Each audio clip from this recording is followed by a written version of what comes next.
침묵 속에서 깨어나는 신비. 불상 앞에서 경험하시는 신비로운 순간들이 여러분의 삶을 더욱 풍요롭게 만들어주길 기원합니다. 오늘 함께 나눌 부처님의 말씀이 여러분의 마음속 깊은 곳에 자리 잡기를 바라며 불상의 비밀을 통해 여러분도 자신의 내면에서 평안과 지혜를 발견하시길 기원합니다. 마음속 불상과 함께 하는 매일매일이 축복이 되기를 간절히 바라며 이 글을 올립니다. 새벽 5시 사원의 대웅전은 고요했다. 촛불 하나가 불상 앞에서 흔들리며 미약한 빛을 던지고 있었다. 그 빛이 불상의 자비로운 얼굴에 닿는 순간 무언가 신비로운 일이 시작되었다. 한 젊은이가 무거운 발걸음으로 절에 들어왔다. 직장에서의 스트레스와 인간관계의 갈등으로 지친 마음을 안고 있었다. 그는 불상 앞에 무릎을 꿇고 앉았다. 처음에는 그저 습관적으로 절을 올렸지만 불상의 눈과 마주치는 순간 이상한 일이 일어났다. 불상은 차가운 돌덩어리에 불과했지만 그 앞에 앉은 젊은이의 마음 속에는 따뜻한 기운이 스며들기 시작했다. 이것이 바로 불상 앞에서 일어나는 첫 번째 신비였다.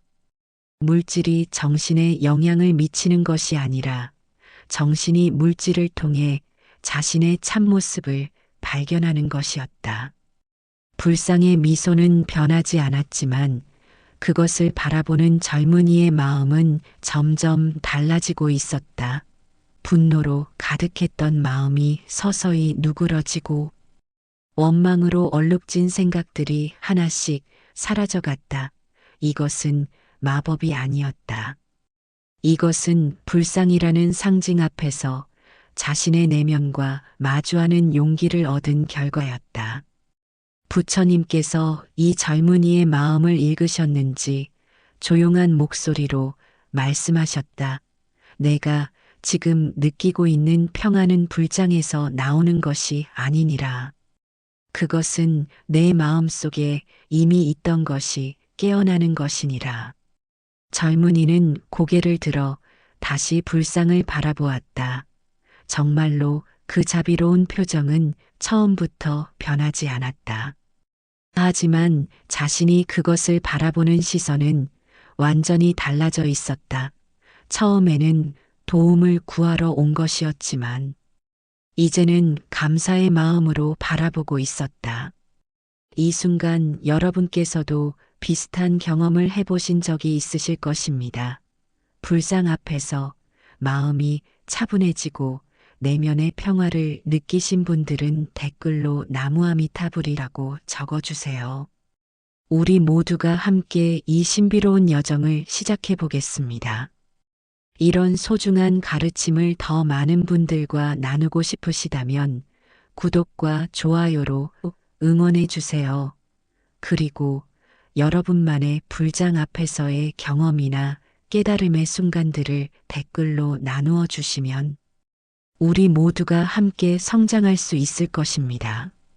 불상 앞에서 펼쳐지는 내면의 변화를 부처님께서는 젊은이에게 더 깊은 이야기를 들려주시기 시작하셨다. 불상의 진정한 비밀은 그것이 무엇을 나타내느냐에 있는 것이 아니라 그것을 바라보는 이가 무엇을 발견하느냐에 있다고 하셨다. 1000년 전 이 자리에 한 조각가가 있었다. 그는 평범한 돌덩어리를 앞에 두고 깊은 명상에 잠겼다. 그의 손끝에서 조금씩 깎여나가는 돌가루들 사이로 불상이 모습을 드러냈다 하지만 조각가는 자신이 불장을 만든 것이 아니라 돌 속에 이미 있던 부처님을 발견한 것이라고 말했다. 이것이 바로 불상의 첫 번째 비밀이니라. 부처님께서 말씀하셨다. 불상은 만들어진 것이 아니라 발견된 것이니라. 마치 내 마음속에 불성이 만들어진 것이 아니라 원래부터 있던 것처럼 말이니라. 젊은이는 이 말씀을 듣고 깊이 생각에 잠겼다. 그렇다면 자신이 불상을 바라볼 때 느끼는 평안함도 불장에서 오는 것이 아니라 자신의 마음속에 이미 있던 평안함이 일깨워진 것이라는 말씀이었다. 부처님께서는 계속 말씀하셨다. 불상 앞에서 일어나는 두 번째 신비는 거울의 법칙이니라. 불장은 완벽한 거울과 같아서 그것을 바라보는 이의 마음 상태를 그대로 비춘다고 하셨다. 분노에 찬 마음으로 불상을 바라보면 불상은 냉랭하게 느껴진다. 슬픔에 잠긴 마음으로 바라보면 불장도 슬퍼 보인다. 하지만 자비로운 마음으로 바라보면 불상의 자비로운 미소가 더욱 환하게 빛난다. 이것은 불상이 변하는 것이 아니라 바라보는 이의 마음이 불상을 통해 자신을 보는 것이니라. 젊은이는 놀라며 물었다. 그렇다면 제가 처음에 불상에게서 느꼈던 차갑고 딱딱한 느낌은 무엇이었습니까? 부처님께서는 미소를 지으시며 답하셨다. 그것은 내 마음이 얼마나 차갑고 딱딱해져 있었는지를 보여주는 것이었다. 불상은 단지 정직한 거울이었을 뿐이니라 하지만 내가 그 사실을 받아들이고 마음을 열기 시작하자 불상도 따뜻하게 느껴지기 시작한 것이니라. 세 번째 비밀은 침묵의 가르침이라고 부처님께서 말씀하셨다. 불상은 한마디 말도 하지 않지만 가장 깊은 가르침을 준다고 하셨다. 말로 설명할 수 없는 평안함과 지혜를 침묵 속에서 전달하는 것이니라. 강물이 흐르면서도 소리 없이 대지를 적시듯이 불상의 침묵은 바라보는 이의 마음을 적신다. 때로는 천마디 말보다 한 번의 고요한 만남이 더 큰 깨달음을 가져다 준다. 불상 앞에 앉아 있는 시간은 마음의 소음이 잦아들고 내면의 목소리를 들을 수 있는 귀한 시간이니라. 젊은이는 지난 몇 개월간 자신이 얼마나 많은 말들 속에서 방황했는지 깨달았다. SNS의 끝없는 댓글들, 직장에서의 험담들, TV에서 쏟아지는 정보들, 그 모든 소음 속에서 자신의 진짜 목소리를 잃어버리고 있었다는 것을 알았다. 부처님께서는 네 번째 비밀에 대해 말씀해 주셨다. 불상 앞에서는 시간이 다르게 흐른다는 것이었다. 과거의 후회와 미래의 걱정으로 가득한 마음이 현재 이 순간에 머물게 되는 신비로운 경험을 하게 된다고 하셨다. 불상은 과거에도 미래에도 존재하지 않는다. 오직 지금 이 순간에만 존재한다. 그것을 바라보는 순간 우리도 현재에 머물게 된다. 과거의 상처로 아파하거나 미래의 불안으로 떨지 않고 지금 이 순간의 평안함을 경험하게 되는 것이니라. 젊은이는 정말로 그런 경험을 하고 있었다. 불상을 바라보는 동안에는 어제의 실수도 내일의 걱정도 사라지고 오직 지금 이 순간의 고요함만이 남아 있었다. 호흡이 차분해지고 심장 박동이 안정되며 온 몸과 마음이 휴식을 취하는 느낌이었다. 다섯 번째 비밀은 공명의 법칙이라고 부처님께서 설명해 주셨다. 불상과 바라보는 이 사이에는 보이지 않는 에너지의 공명이 일어난다고 하셨다. 마치 같은 음정의 악기가 하나의 선율에 맞춰 울리듯이 불상의 평온한 에너지와 바라보는 이의 마음이 조화를 이루게 된다는 것이었다. 이것은 신비주의가 아니라 자연스러운 현상이니라. 부처님께서 말씀하셨다. 평온한 환경은 마음을 평온하게 만들고 흔들리는 환경은 마음을 흔들리게 만든다. 불상이 지닌 고요하고 자비로운 기운은 그것을 바라보는 이의 마음도 그와 같은 상태로 이끌어주는 것이니라. 여섯 번째 비밀은 변화의 촉매 역할이었다. 불상 자체는 변하지 않지만 그것을 바라보는 이는 변화한다. 마치 강물이 바위에 부딪혀 새로운 물길을 만들어내듯이 마음이 불상이라는 불변의 상징과 만나 새로운 방향을 찾게 되는 것이니라. 젊은이는 자신이 바로 그런 변화를 경험하고 있음을 느꼈다.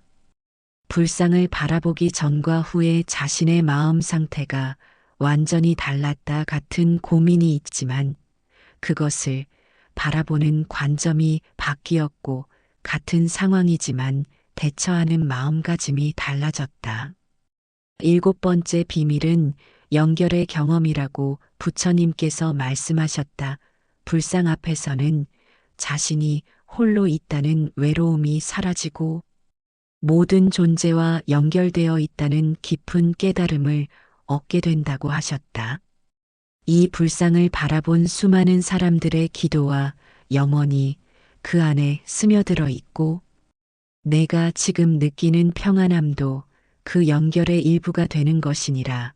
내 혼자만의 경험이 아니라 수천 년 동안 이어져 온 구도자들의 경험과 하나가 되는 순간인 것이니라. 여덟 번째이자 마지막 비밀은 깨달음의 단서였다. 불상은 완성된 깨달음의 상징이지만 동시에 깨달음의 시작점이기도 하다는 것이었다. 불상을 바라보며 느끼는 평안함은 그저 일시적인 위안이 아니라 우리 모두가 도달할 수 있는 깨달음의 가능성을 보여주는 것이니라. 부처님께서는 마지막으로 말씀하셨다. 불상의 진정한 비밀은 그것이 특별해서가 아니라 그것을 바라보는 내 마음이 본래부터 특별했기 때문이니라. 불상은 단지 내 마음 속에 잠들어 있던 부처님을 깨워주는 역할을 할 뿐이니라.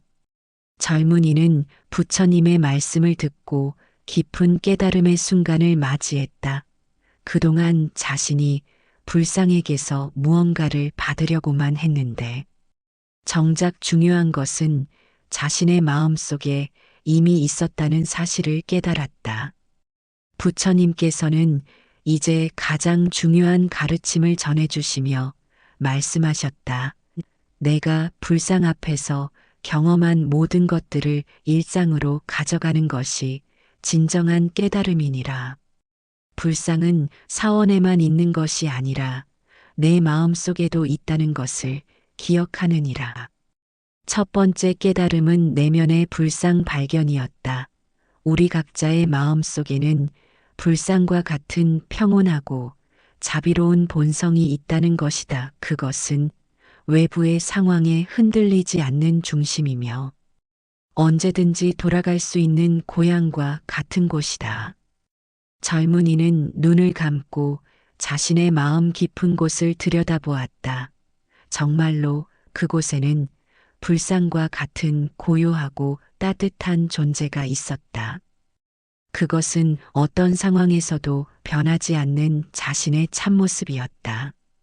두 번째 깨달음은 외부 불상과 내부 불상의 일치였다. 사원의 불상과 마음속의 불상이 서로 다른 것이 아니라 하나라는 것을 깨달았다. 외부의 불상은 내부의 불상을 일깨워주는 거울이며 내부의 불상은 외부의 불상에 생명을 불어넣는 힘이었다. 세 번째 깨달음은 상황의 전환이었다. 어려운 상황에서도 마음속 불상을 떠올리면 그 상황을 다른 관점에서 볼 수 있다는 것을 알았다. 불상의 자비로운 시선으로 문제를 바라보면 원망과 분노가 이해와 용서로 바뀌고 절망이 희망으로 전환될 수 있었다. 잠시 이 가르침이 도움이 되고 있다면 좋아요 한번 눌러주세요. 부처님의 지혜로운 말씀을 더 많은 분들과 함께 나누겠습니다. 네 번째 깨달음은 타인을 바라보는 시선의 변화였다. 모든 사람의 마음속에도 불상이 있다는 것을 깨달으면 그들을 대하는 태도가 완전히 달라진다. 그들의 실수나 부족함은 겉모습일 뿐이고 그 안에는 불상과 같은 본성이 숨어 있다는 것을 알게 되었다. 다섯 번째 깨달음은 일상의 사원하였다. 사원에 가지 않아도 어디서나 불상을 만날 수 있다는 것이었다. 지하철에서도, 사무실에서도, 집에서도 마음속 불상을 떠올리면 그곳이 곧 사원이 되고 그 순간이 예배의 시간이 된다. 젊은이는 이것이 얼마나 혁신적인 깨달음인지 느꼈다. 더 이상 평안을 얻기 위해 특별한 장소나 시간을 기다릴 필요가 없었다. 언제 어디서나 마음속 불상과 만날 수 있다는 것은 진정한 자유였다. 여섯 번째 깨달음은 감사의 발견이었다. 불상 앞에서 느꼈던 모든 경험들이 사실은 자신이 이미 가지고 있던 것들이었다는 깨달음은 깊은 감사로 이어졌다. 자신을 찾아주기를 기다리고 있던 마음속의 보석을 발견한 기쁨이었다. 일곱 번째이자 마지막 깨달음은 나눔의 의미였다. 자신이 경험한 이 놀라운 평안과 지혜를 혼자만 간직할 수 없다는 마음이 들었다. 다른 사람들도 자신과 같은 경험을 할 수 있도록 돕고 싶다는 자비로운 마음이 생겨났다. 부처님께서는 이 모든 깨달음을 보시며 만족스럽게 고개를 끄덕이셨다.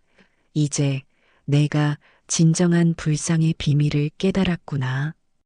불상은 밖에만 있는 것이 아니라 내 마음속에 살아있다는 것을 알았으니 이제 내가 걸어가는 모든 길이 부처님의 길이 될 것이니라.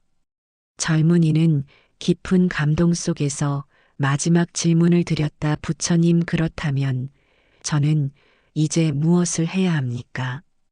부처님께서는 자비로운 미소를 지으시며 대답하셨다. 이제 내가 바로 다른 사람들에게는 불상이 되어주는 것이니라.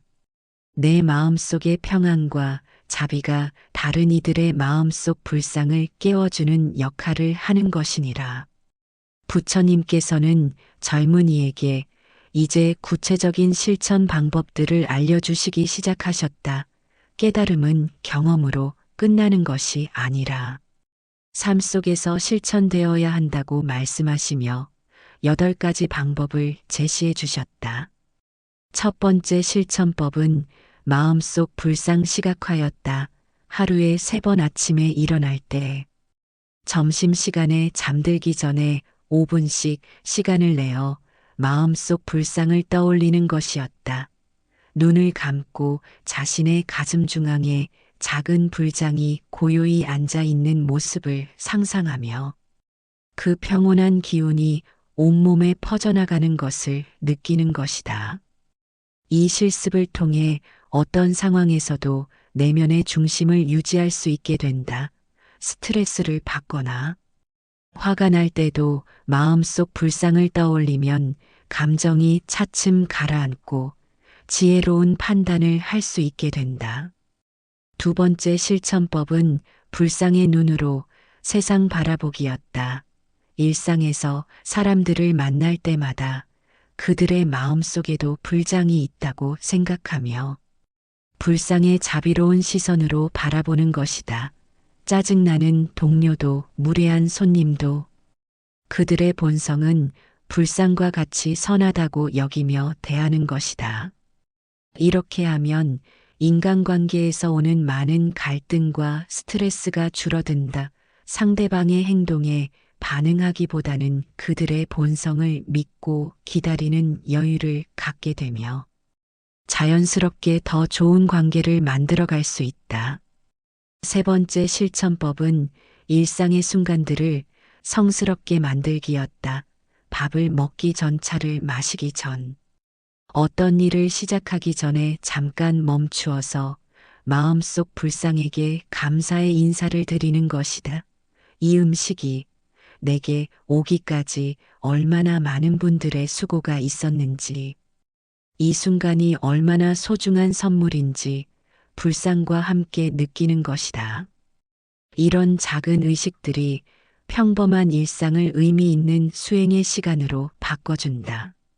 매 순간이 감사와 경외심으로 충만해지고 삶의 깊이가 더해진다. 네 번째 실천법은 호흡과 함께하는 불상 명상이었다. 숨을 들이쉴 때는 마음속 불상의 평안을 받아들이고, 숨을 내쉴 때는 그 평안을 세상으로 내보낸다고 생각하는 것이다. 들숨에는 평안을, 날숨에는 자비를 담아서 호흡 자체가 불상과의 교감이 되도록 하는 것이다. 이 방법은 언제 어디서나 할 수 있어서 특히 유용하다. 회의 중에도 지하철에서도 몇 번의 의식적인 호흡만으로도 마음의 중심을 찾을 수 있다. 다섯 번째 실천법은 마음속 불상에게 상담하기였다.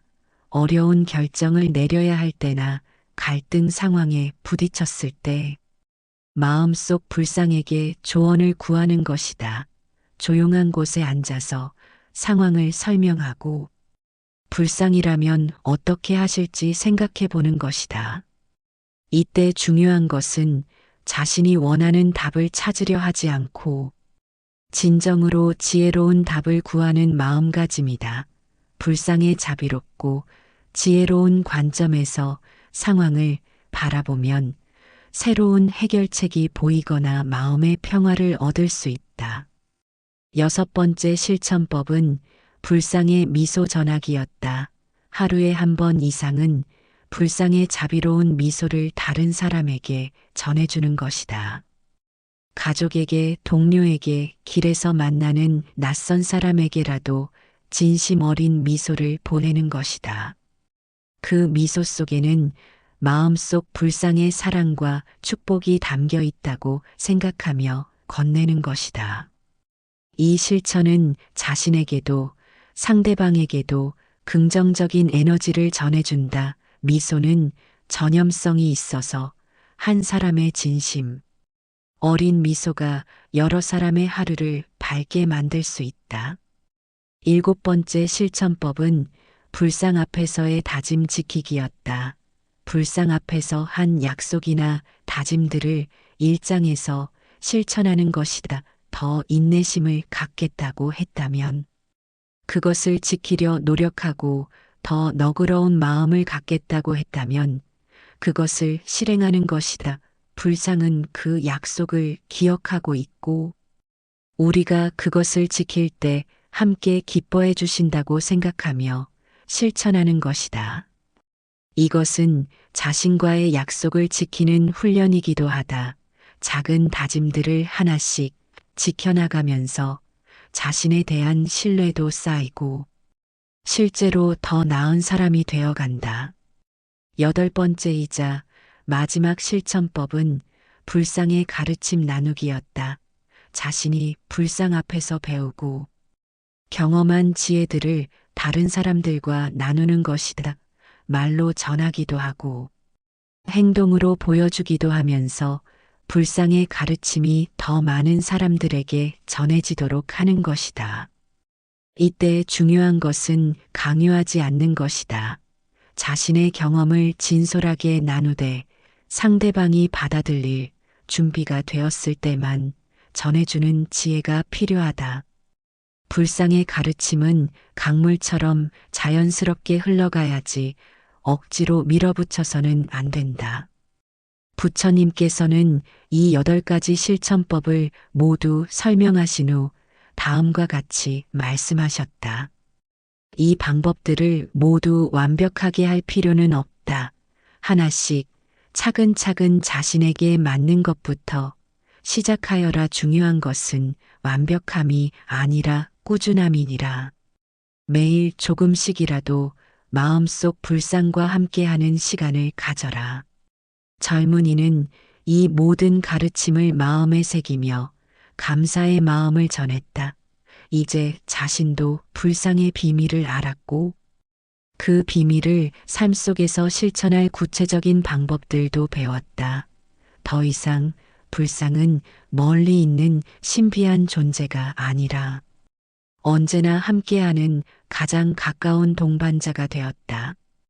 이 실천법들의 핵심은 불상과의 관계를 일방적인 기도나 부탁에서 상호 소통과 협력의 관계로 발전시키는 것이었다.